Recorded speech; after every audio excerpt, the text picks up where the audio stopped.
you watching Disney Channel Fall Preview Weekend. Up next is Lunchbox, then followed by Music Box. Then after that, it's Hyping Sabayan People. Today, on the Disney Channel.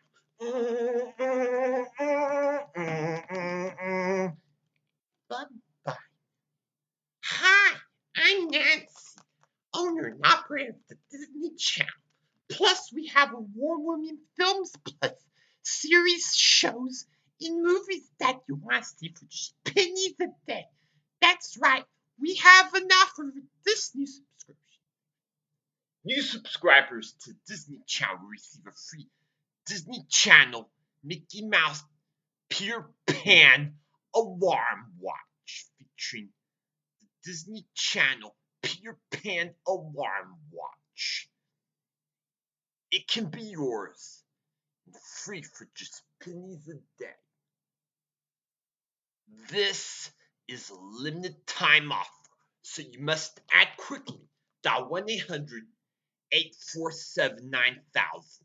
That's 1-800-847-9000.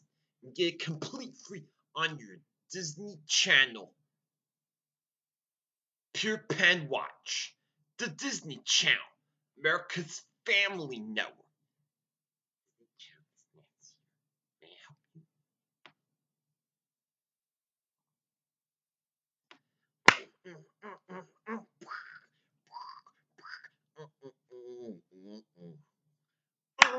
Hi, I'm Howie Mandel, and I hope you're enjoying the Disney Channel Fall Preview. Otherwise, goodbye and thank you. Otherwise, thank you.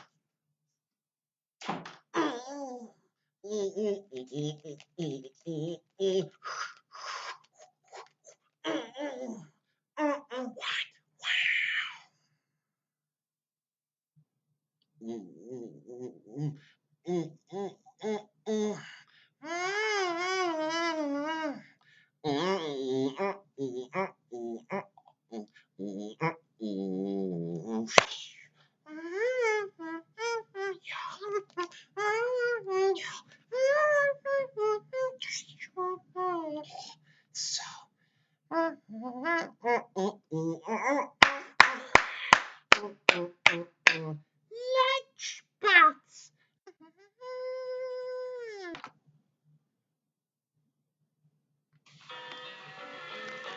Curious George, curious little monkey. Here he comes, he's always on the go. Curious George, the curious little monkey. Where's he going? You'd all like to know. Curious George at the laundromat. Our washing machine is broken, George, said the man with the yellow hat. We'll have to take the clothes to the laundromat. At the laundromat, they met Mrs. Goodman, who lived next door. I have to wash my children's baseball uniforms, she said. They have a baseball game today, but they can't play if their uniforms are dirty. George watched her take the uniforms out of her clothes basket and put them into the washing machine. She poured some soap in. Then she pushed a handle, and the machine started to wash. The man with the yellow hat did the same with his machine. Now I can leave for a while to do some shopping, he said. You wait here for me, George, but don't get into trouble. George stood and watched the machines. Swoosh went the clothes back and forth. George loved it. There was an empty machine in the corner. Could he make it work just like the others? George was curious. On the table, he found a pile of clothes. He dropped them into the machine and poured in the soap. First a little, then a little, then the whole box. He pushed the handle, and the machine started. Now, all the machines were going. Only George's seemed to make more suds than the others. Much more. So much more that they began to float out of the machine right over the top. Soon the suds covered everything, even Mrs. Goodman's basket. George jumped over to the table. The suds were everywhere. A notion of suds poured right out into the street. What a mess! Help! Help! Cried the owner. Who put all that soap into the machine? And he ran to shut it off. It was that monkey over there, someone shouted. George was scared. He looked around for a place to escape to. People came running from all over trying to catch him, but when they reached the table, George was nowhere to be found. I've got to clean up, said the owner. Everybody please take your clothes off. That's terrible, said Mrs. Goodman. Now I can't get my children's uniforms dry in time. I don't even have a clothesline at home. What am I going to do? Then she dropped the wet clothes into her basket. Boy, that basket is heavy, she said. I'll just leave these clothes right here on the porch. High And five. she went into the house. But suddenly, a head appeared from inside the basket. It was George. He had been hiding in there all the time. He looked out, shook off the soap bubbles, and looked around. There was a big oak tree in the backyard. How good that George was a monkey. Grabbed the clothes, climbed up the tree, and hung the wet uniforms on the branches. Since the sun was shining brightly, the clothes would be dry in no time. A little later, Mrs. Goodman came out of the house. What a surprise! Thank you, George. I'm so pleased, she said. Meanwhile, the man with the yellow hat and the owner of the laundromat had come over. What you need is a good spanking, George, said the man. Wait, cried Mrs. Goodman. I know he made a mess, but he did make up for it. Now the kids can go to the baseball game. Well, said the owner, I will let you go this time, but be sure to learn how to use my machines next time. When the uniforms were dry, the children put them on. Then Mrs. Goodman had a surprise. A little uniform for George. Her son had grown out of it. Now you can go and play baseball with the others, said the man. And Mrs. Goodman and I are going to watch the game. What a nice afternoon it turned out to be.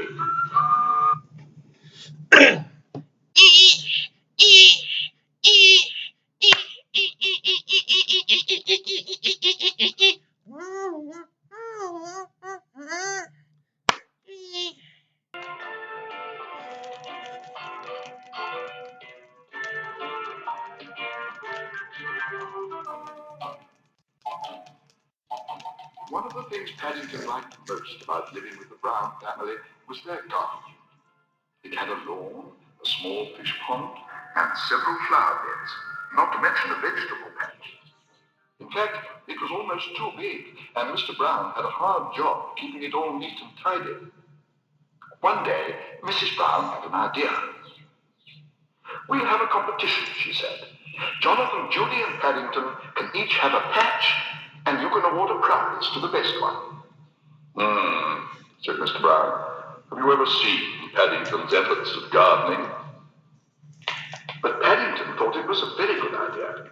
He bought himself several packets of seeds in the market, and after borrowing a book on the subject from Mr. Gruber, he sat up in bed late that night making his plans.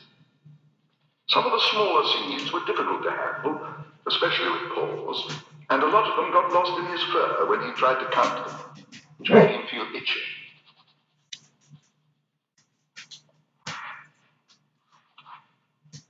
So he tried reading the book instead. Mr. Gruber's book was called Gardening the Easy Way by Adrian Crisp. And if the pictures were anything to go by, the book certainly lived up to its title. For Mr. Crisp seemed to spend most of his time sitting in a deck chair, taking a long view of things before he actually set to work.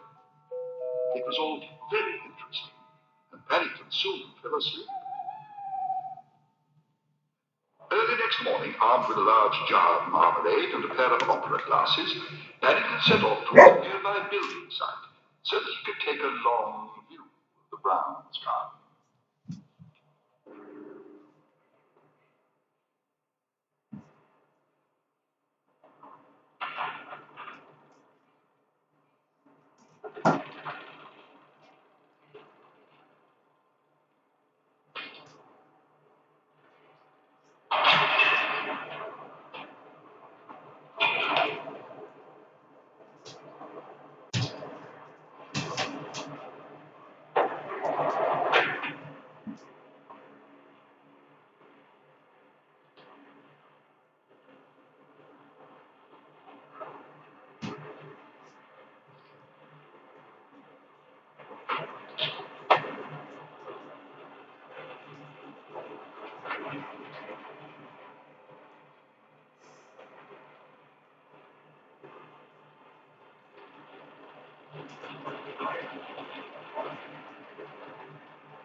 Right, said the foreman. All hands on deck. As the act there, gentlemen here, once lost some very valuable chunks in our concrete, and I want it sorted out before it sets out. Oh dear, said Paddington, addressing the world in general, as he set to work. I hope I'm not going to be in trouble again. He tried peering at the view through the wrong end of the glasses, in the hope that it might go away. But if anything, it seemed to get worse. Marmalade chunks, repeated the foreman, as Paddington explained matters. You mean to say we've been looking for marmalade chunks? I thought you said they were valuable. If you're a bear, said Paddington, and haven't got much, marmalade chunks are very valuable. Well, so's concrete when you're a builder. And look what's happened to ours. All wasted. I wouldn't give you tuppence for it now. I would, said Paddington excitedly as an idea came into his mind. I've got tuppence left over from my seed money, and I'll see your concrete isn't wasted. What a good idea, making a rock garden, said Mr. Brown, as he gave Paddington a jar of his special marmalade for having the best patch. However did you get the idea? Asked Julian. Well, said Paddington truthfully, it came to me out of the sky. It isn't so much a rock garden, it's more of a chunks garden. And with that, he added his special fork mark, just to show it was genuine.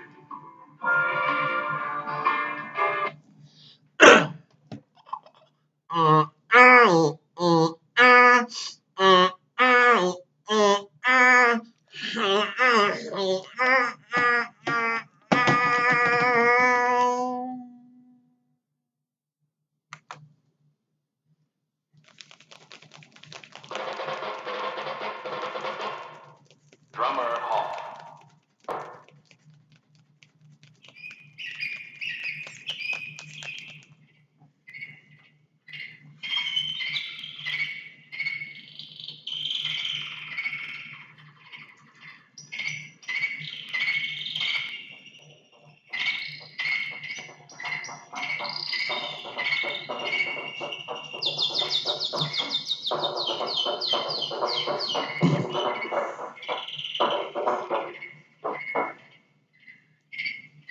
Drummer Hall. Fired it off.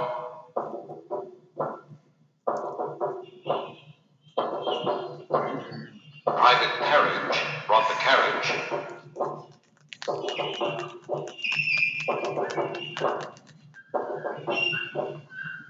Private carriage brought the carriage, but Drummer Hall fired it off.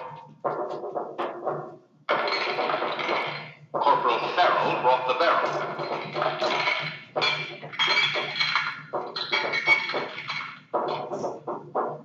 Corporal Farrell brought the barrel. Private carriage brought the carriage. But Drummer Hall fired it off. Sergeant Chowder brought the powder. Sergeant Chowder brought the powder. Corporal Farrell brought the barrel. Private Carriage brought the carriage. But Drummer Hall fired it off. Captain Bammer brought the rammer. Captain Bammer brought the rammer. Sergeant Chowder brought the powder. Corporal Farrell brought the barrel. Private Carriage brought the carriage. But Drummer Hall fired it off. Major Scott brought the shot. Major Scott brought the shot. Captain Bammer brought the rammer. Sergeant Chowder brought the powder. Corporal Farrell brought the barrel. Private Carriage brought the carriage.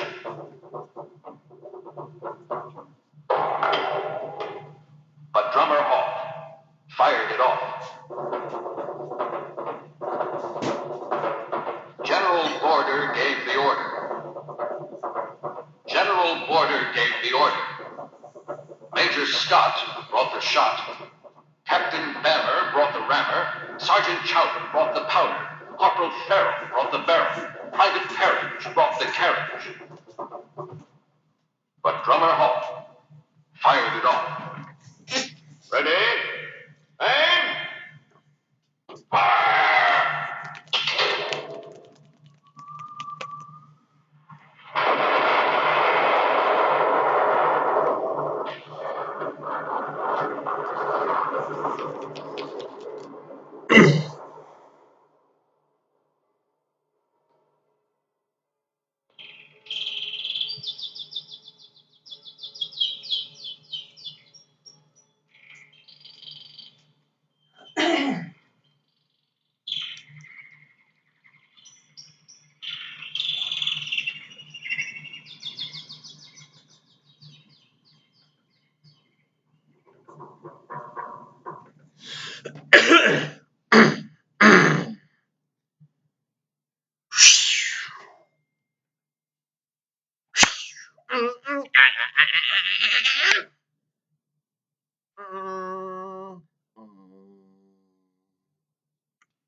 Rupert's on holiday at Rocky Bay, and on the first night, the sea shines with a very strange light. How odd, says Rupert's dad. This can't be so. There's no moon, and the sea's all aglow. So the next morning, Rupert goes to find out why the sea shone bright green with no moon in the sky. Says his friend Captain Barnacle, Rupert, if I'm right, you'd be much better off asking a sea sprite. A sea sprite, thinks Rupert, as the captain goes home. Now, how can I find a sea sprite all alone? But just then, someone calls Rupert. It's a girl guide. She has found a small boat washed up by the tide. Is this yours? She asks Rupert. I found it there. No, it isn't mine, answers the honest little bear. Well, says the guide, I'll try and find the boy who must be sad at losing such a lovely toy. As the girl guide leaves, a sudden splashing sound makes our little bear jump and turn around. Merboy, I'm glad to see you, Rupert cries. I'm glad to see you, the merboy replies. That boat's not a toy. It belongs to a sea sprite who's injured and has been lying in that cave all night. Rupert, you've got to help him. He's so unwell. Let me take you to him on this giant seashell. I hope, thinks Rupert, as the merboy pushes him across the sea, that this sea sprite can tell me what the green shine can be. They go under a low rock into a cave that's high and wide, which to Rupert's surprise is bright green inside. The merboy tells Rupert to follow the green light. He does, and quickly finds the injured sea sprite. I've come to help you, explains the little bear. Thank you, says the sprite. My friends are through there. With single rope, Rupert ties the injured sprite to his back and sets off along an awkward rocky track. Although the rocks are slippery and they go quite slow, they soon come to a cave with a wonderful green glow. What's that? Asks Rupert. It glows just like the sea last night. That sea shine, we collect it and store it here, explained the sprite. We use it to make glowworms glow. But before Rupert can know more, the sprite's friends seize him and pull him to the cave floor. He helped me, the injured sprite cries as Rupert turns away, but the other sprites aren't interested in what he has to say. He knows the secret of our sea shine, their leader shouts angrily. Bind him with seaweed rope and throw him in the sea. Oh dear, sighs Rupert as he's tightly bound. Tied up like this, I'm sure to be drowned. But when all seems lost, Rupert's face lights up with joy as up from the sea pops his dear chum, the merboy. Untie my friend, whispers the merboy, and let him go. Your secret's safe with Rupert. He won't let anyone know. Oh, merboy, gasps Rupert. I'm so pleased you came. I really didn't think I'd see anyone else again. Please forgive us. The Schweizmuller begs as Rupert gets afloat. And would you be kind enough to return the injured Schweizboat? Of course I forgive you, says Rupert. I really didn't mind. And I'll get your boat back. It won't take long to find. Back on land, Rupert finds the boat safe with the girl guide. We can't find its owner, she says sadly, as much as we tried. I know who it belongs to, Rupert explains happily. Please let me take it to him. He'll be waiting by the sea. And sure enough, as Rupert hurries down to the sea, a boat comes into view. I've got your boat, he tells the sprite. It's as good as new. I've something for you too, answers the thankful sprite. Why, seashells filled with sea shine, Rupert cries with delight. Waving goodbye, Rupert goes and finds his mum and dad to tell them of the exciting adventure he has just had.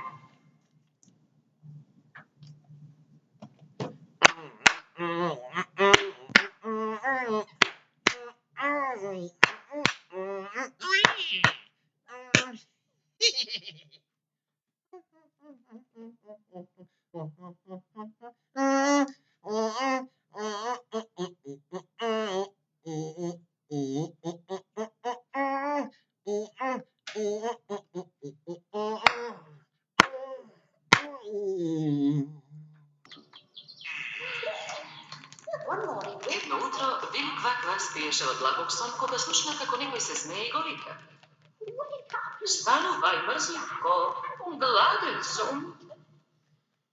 Тоа беше братучет му Перо. Кајнефе на гости цела недела.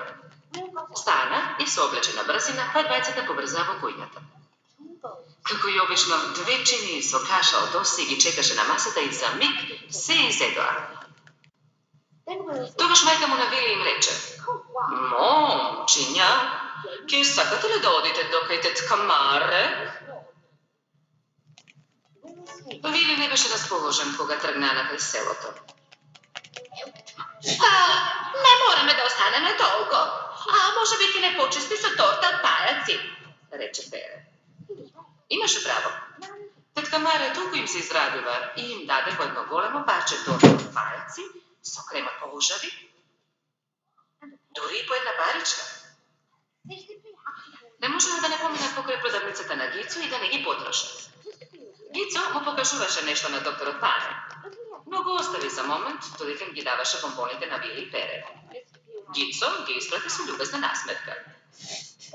Туку што направија чекор надвор, слушнаа страшна врера. Краци! Запрете ги краците! Следниот момент Гицо се појави и кога ги виде Вили и Пере се вцрви како домат. Еве ги! Запрете ги! Секако ова ги престраши и тие почна да трчаат врескајќи: Помош! Правејќи таква врева што полицајецот Опи се разбуди. Што? Кој? Почна тој. Потоа тој се исправи и дувна во свирчето.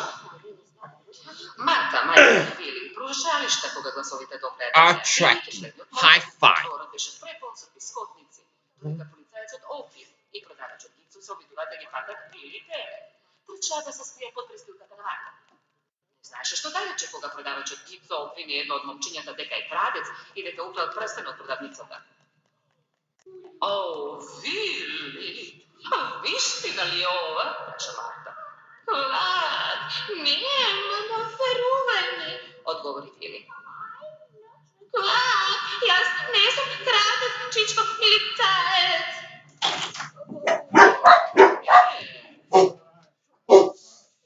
Тоа беше докторот Пане, кој виде што се случи и дојде кај него. Знаете, јас го зедов прстен. И? Се изненадено извика. Да,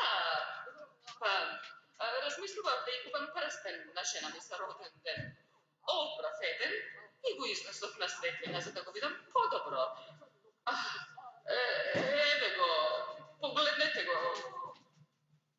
рече докторот Пане. Секако на полицајецот Оки и на продавачот Гицо многу им беше жал што ги посрамотија Вили и Пере.